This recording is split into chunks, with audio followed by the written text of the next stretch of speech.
It's time to take 5 for safety. It's time for another episode of Let's Not Die Today on the Toolbox Talk Show Network. Are you a small business still struggling with creating a training program? Look, folks, 7TAPS. It's microlearning made easy. Go to 7taps.com. Get the free community version and try it out for yourself and see. If you love it, get the pro version. Check out our page at toolboxtalkshow.com/training and see all the bonuses that we have to offer when you buy 7TAPS using our special code. Our topic today, heat stress. Illnesses associated with heat exposure are totally preventable. Even so, every year, thousands of workers become ill and, in some cases, even die from it. In this episode, we'll discuss what heat stress is, how it affects your health, and how to prevent it. Let's start with definitions. According to the CDC, heat stress is the net heat load to which a worker is exposed from the combined contributions of metabolic heat, environmental factors, and clothing worn, which increases heat storage in the body. To put it more simply, heat stress is when the body can't cool down. This condition can result in heat rashes, heat cramps, heat exhaustion, and heat stroke. The effects of heat can increase the risk of worker injuries as it can result in sweaty palms, fogged up safety glasses, and dizziness. Let's talk history. Heat stroke prevention was first described in 332 BC. Alexander the Great advised his army not to march on sunny days without enough water. In 400 BC, Hippocrates described how the violent heat from the sun might cause convulsion and fever. In 1020, the book Canon of Medicine described preventive measures and precautions for traveling on sunny days.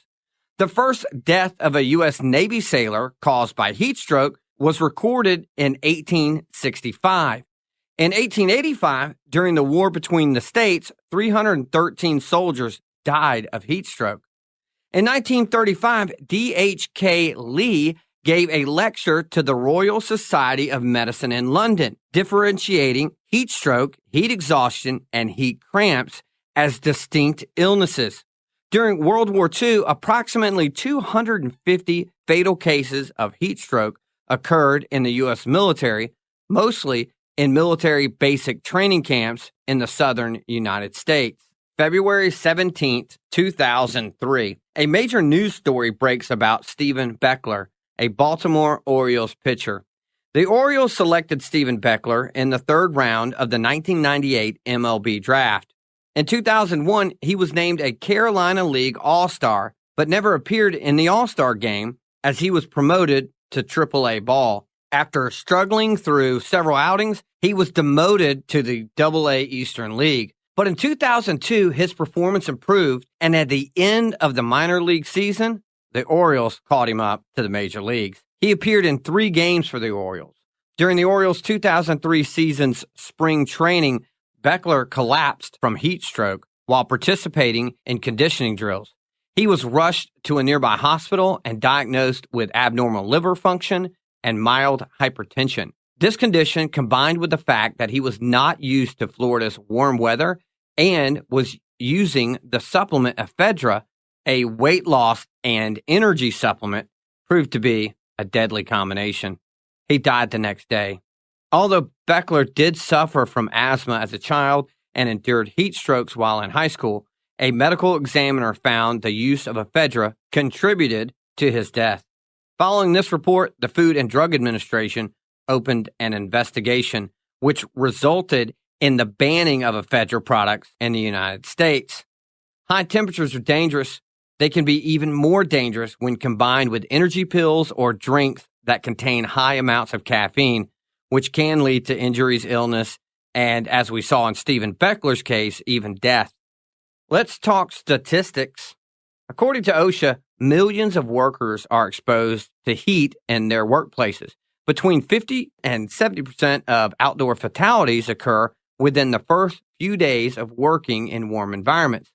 Occupational risk factors for heat illness include heavy physical activity, warm or hot environmental conditions, wearing clothing that holds in body heat, and lack of acclimatization.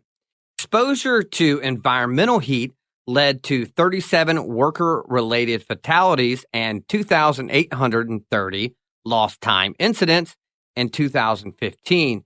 According to the BLS, 33 of the 37 fatal work injuries caused by exposure to environmental heat occurred in the summer months of June through September. Heat stress can happen at home too. According to the CDC, more than 65,000 people visit the emergency room for heat-related stress every year, and about 700 die from heat-related causes. Let's talk safety. Safety tip number 1, clothing. During the summer months, wear lightweight, loose-fitting, light-colored clothing. There are newer, lightweight, dry-fit materials that can help you keep cool during those summer months. Safety tip number 2, hydration. Stay properly hydrated. Make sure you drink lots of fluids, at least 1 pint per hour. Drink often and before you are thirsty. Drink water every 15 minutes. Avoid alcohol and caffeine. Oh, and fellas, check your urine. The darker it is, the more likely you are not hydrated. Safety tip number 3, take breaks. Take frequent breaks in the shade or other cool areas to allow your body to cool down. Take the opportunity to drink more fluids. Safety tip number 4, know the signs. Symptoms of heat exhaustion: headache, dizziness or fainting, weakness and wet skin, irritability or confusion, thirst, nausea, or vomiting. Symptoms of heat stroke: confusion, unable to think clearly, passing out, or even seizures. Some people may even stop sweating. Safety tip number 5, what to do in an emergency. If a worker appears to be suffering from heat stress, call a supervisor. If you cannot find a supervisor, call 911. Move to a shaded area or anywhere the worker can cool down. Do not leave the worker alone. Someone must stay with them until help arrives. Remove clothing and fan or mist the worker with water. Provide cool drinking water. If at any time the worker appears confused, disoriented, or loses consciousness, call 911, as this could be signs of a heat stroke. Following these tips can save you from accidents, injuries, and even death. Thanks for listening to another episode of Let's Not Die Today. Don't forget our website, toolboxtalkshow.com, where if you would like free PDF versions of all our talks, scroll down halfway on the homepage and sign up for our mailing list. As always, you can find us on Spotify, Apple Podcasts, and YouTube. If you love what we do, please tell your employer about us. We love you too. See you next time.